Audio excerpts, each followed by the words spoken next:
projet du centre-ville. J'aimerais aussi réagir là, sur les articles qui ont paru dans le Canada français la semaine passée, puis il y a d'autres qui vont suivre là, cette semaine, je crois. Donc, où on déplore le fait que 25% des locaux sont vacants. Je pense qu'il faut souligner qu'il faut sortir la tête du sable, puis je pense que l'administration de Dolbeck a une grande part de responsabilité là, dans ce fait-là.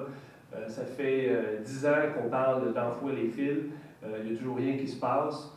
C'est évident que pour un commerçant, oui, il y a des commerçants qui s'installent, oui, il y a des gens qui investissent, mais c'est de penser que le centre-ville ou l'artère Richelieu va être fermé ou va être éventré pendant un été ou 2 étés, c'est évident que ce n'est pas une condition qui va favoriser l'investissement. Donc, personne ne soit surpris de constater que des gens vont attendre la municipalité, attendre que la municipalité bouge avant de venir investir, eux, leur billes dans le centre-ville et justement revamper les locaux, revamper les bâtiments. C'est évident donc, que les commerçants, beaucoup vont attendre, les propriétaires fonciers, les commerçants vont attendre que la ville bouge avant de faire quoi que ce soit.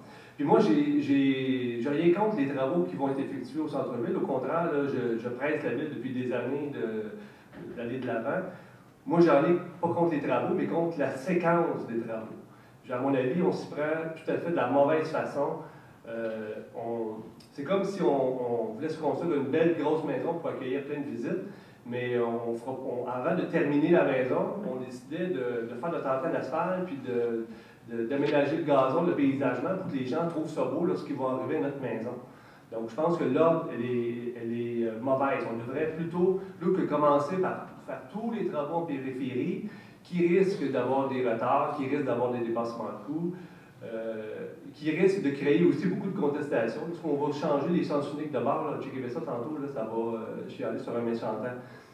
À mon avis, la stratégie est mauvaise. Il fallait d'abord investir sur la rue Richelieu et rénover justement le cœur du centre-ville et y aller sous le phénomène de la tache ville. Donc, un coup que ta rue Richelieu devient la rue la plus belle de la municipalité, ça crée un élément de fierté, et ensuite, même si ton gazon, même si ton entrée n'est pas terminée, même si tes stationnements ne sont pas aménagés, bien, les gens vont être pressés, vont souhaiter justement la suite des travaux.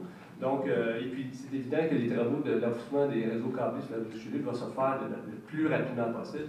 Et puis, ça fait 10 ans qu'on en parle, il faut arrêter d'en parler, il faut tout simplement le faire. Et même aujourd'hui, il y a des commerçants qui n'y croient pas. Je suis aussi sceptique, je ne vois pas encore l'horizon où on va réaliser les travaux de la rue Richelieu.